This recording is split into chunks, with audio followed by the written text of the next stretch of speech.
بسم اللہ الرحمن الرحیم۔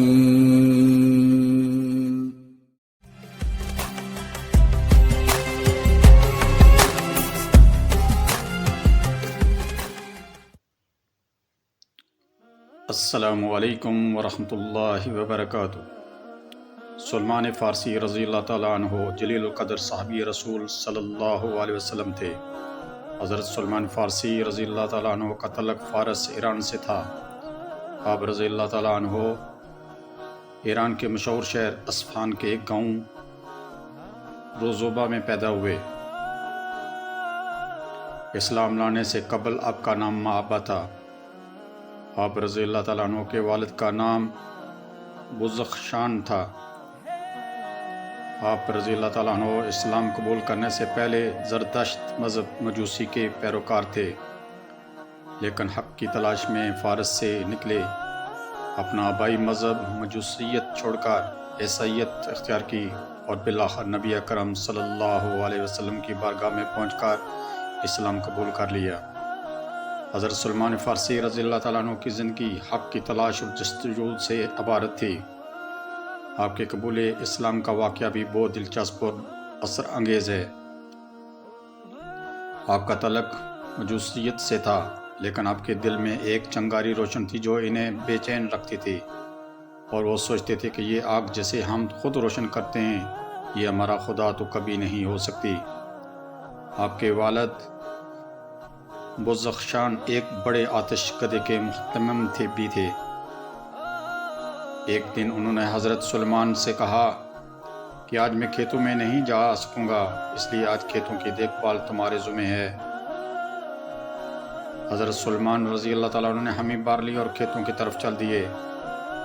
راستے میں عیسائیوں کا ایک گرجا نظر آیا۔ آپ وہاں چلے گئے، ان کی عبادت کے طریقے سے بہت متاثر ہوئے اور اسی دن اپنا آبائی مذہب چھوڑ کر عیسائیت اختیار کر لی۔ ان کے والد کو جب اس بات کا علم ہوا تو انہیں غار میں قید کر لیا اور ان کے ہاتھوں میں ہتھکڑیاں اور پاؤں میں بیڑیاں ڈال دیں، لیکن آپ کسی نہ کسی طرح وہاں سے نکلنے میں کامیاب ہو گئے اور ایک قافلے کے ساتھ شامل ہو کر شام پہنچ گئے۔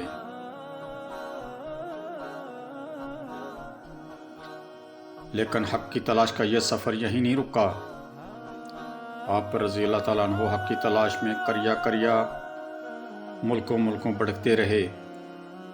شام سے موصل، عراق، وہاں سے نصیبین ترکی اور پھر اموریہ پہنچے۔ اموریہ پہنچ کر آپ رضی اللہ تعالیٰ عنہ وہاں کے بڑے پادری کی خدمت میں رہنے لگے۔ اس پادری کا جب وقت اجل آیا تو اس نے حضرت سلمان رضی اللہ تعالیٰ عنہ کو بلایا اور کہا کہ میرے بیٹے، اب میں اس دنیا سے رخصت ہوتا ہوں۔ اب نبی آخر زمان صلی اللہ علیہ وسلم کے ظہور کا وقت قریب آ پہنچا ہے، جو صحرائے عرب سے اٹھ کر دین حنیف کو زندہ کرے گا اور اس زمین کی طرف ہجرت کرے گا جہاں کھجوروں کی کثرت ہو گئی۔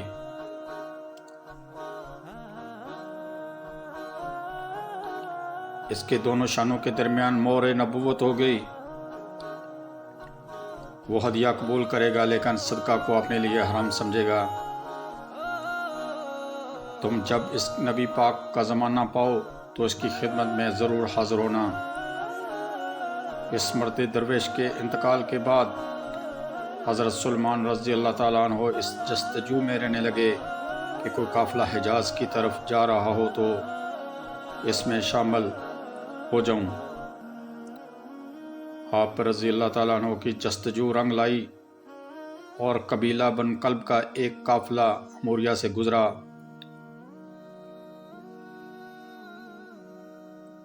آپ اس قافلے میں شامل ہو گئے، لیکن راستے میں قافلے والوں کی نیت خراب ہو گئی، اور جب یہ قافلہ وادی القریٰ پہنچا تو انہوں نے حضرت سلمان رضی اللہ تعالیٰ عنہ کو یہودیوں کے ہاتھوں فروخت کر دیا۔ آپ نے اس کو اپنی قسمت سمجھ لیا، لیکن اس کے باوجود تلاش حق کی جو چنگاری آپ کے سینے میں روشن تھی وہ موجود رہی۔ ایک دن اس یہودی کا ایک رشتہ دار جو کہ یثرب مدینہ کا رہنے والا تھا، وہ اس سے ملنے آیا۔ اس کو ایک غلام کی ضرورت تھی۔ اس نے حضرت سلمان رضی اللہ تعالیٰ کے مالک سے انہیں خرید لیا اور یثرب لے آیا۔ یہاں جب آپ رضی اللہ تعالیٰ عنہ نے کھجور کے درختوں کے جھنڈ دیکھے تو آپ سمجھ گئے کہ اب تلاش ختم ہونے والی ہے۔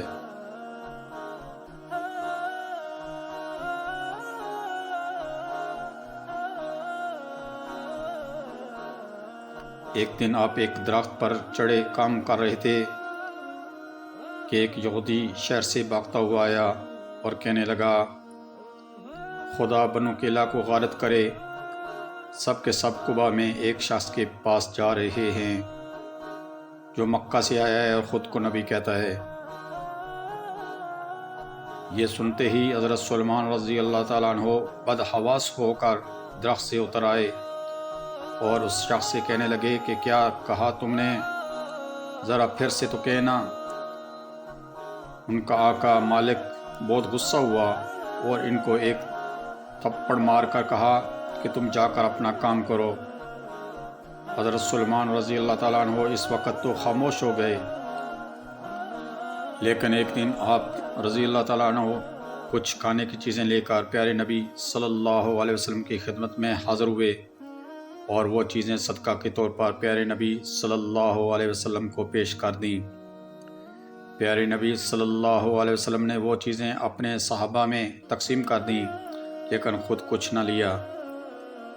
اگلے دن دوبارہ کچھ چیزیں لے کر حاضر ہوئے اور اب انہوں نے کھانے پینے کی چیزیں بطور ہدیہ پیارے نبی کریم صلی اللہ علیہ وسلم کی خدمت میں پیش کر دیں۔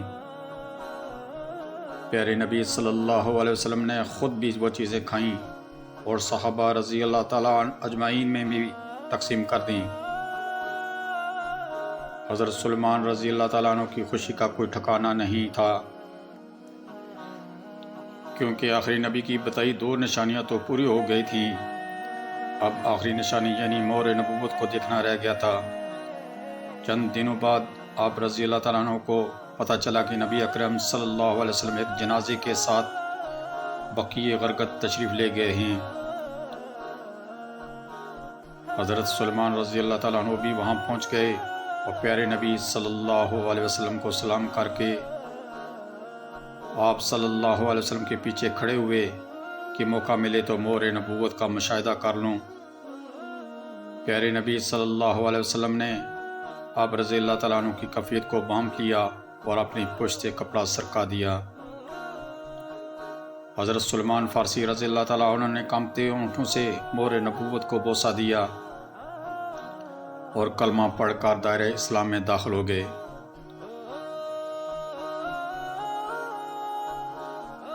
حضرت سلمان فارسی رضی اللہ تعالیٰ عنہ ایمان قبول کرنے کے بعد نبی اکرم صلی اللہ علیہ وسلم کی خدمت میں حاضر رہنے لگے۔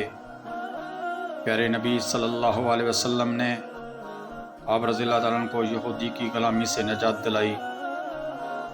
اس کے بعد تو آپ رضی اللہ تعالیٰ عنہ سفر و حضر میں پیارے نبی صلی اللہ علیہ وسلم کے ساتھ ساتھ رہنے لگے۔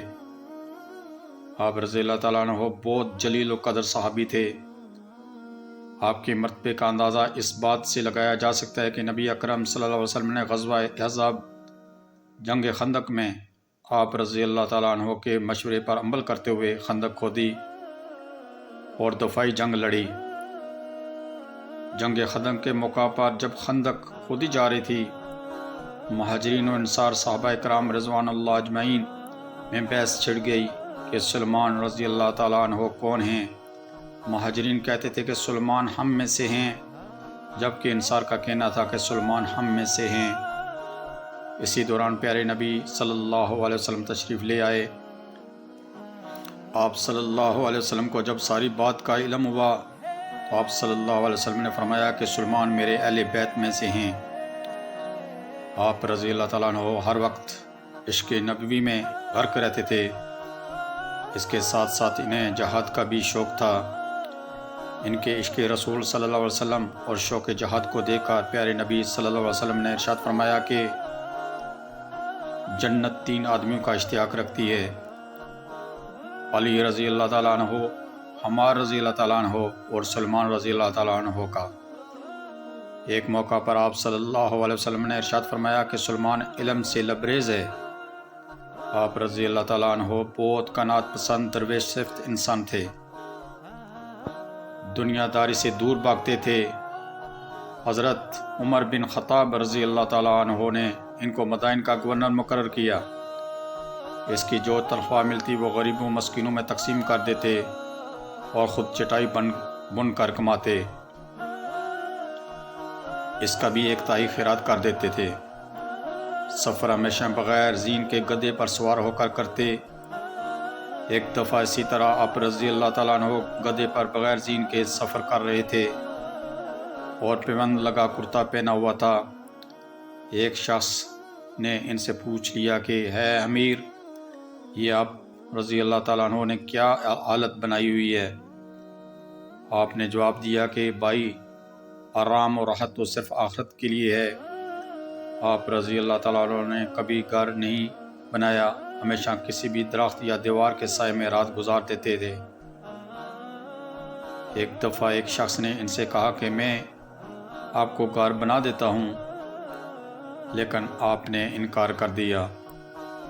جب آپ نے مسلسل انکار کیا تو اس شخص نے کہا کہ اچھا، میں آپ کی خواہش کے مطابق مکان بنا دیتا ہوں کہ آپ کا سر اس کی چھت سے جا لگے اور اگر لیٹیں تو پاؤں دیوار سے جا ٹکرائیں۔ اس کے بعد آپ نے حامی بھر لی اور اس شخص نے ان کو ایک جھونپڑی سی بنا دی۔ جب آپ کا آخری وقت آیا تو آپ رضی اللہ تعالیٰ عنہ کا کل اثاثہ ایک بوسیدہ کمبل، ایک بڑا پیالہ، ایک لوٹا اور جائے نماز تھا۔